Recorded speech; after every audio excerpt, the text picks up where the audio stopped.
Fidèles téléspectateurs de la télévision DTV de Bujumbura, bon après-midi, bienvenue dans notre édition de la mi-journée. À la une, le prix du ticket de transport en commun à Bujumbura vient d'augmenter encore une fois et c'est la 4e fois depuis janvier de cette année. L'origine de cette situation serait la hausse du prix du carburant. Reportage du VT Mugumiawanga. Parking central de Bujumbura. C'est là où arrivent et partent les taxis et les bus pour tous les quartiers de la ville.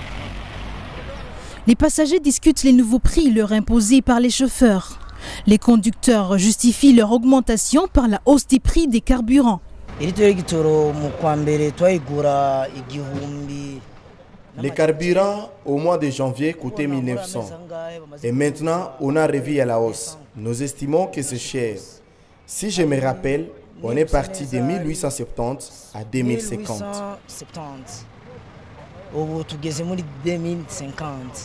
Remplir son réservoir est devenu cher. Depuis le début de l'année, les prix ont augmenté de 10%. Pour le moment, nous sommes en pourparlers avec le gouvernement. Il nous a promis de nous aider et nous patienter, car le véhicule ne travaille pas parce qu'il a le carburant.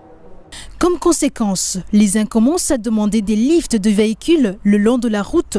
D'autres vont à pied au travail. Les prix des tickets pèsent lourd pour eux. Ils arrivent en retard et sont déjà fatigués après ces kilomètres de marche.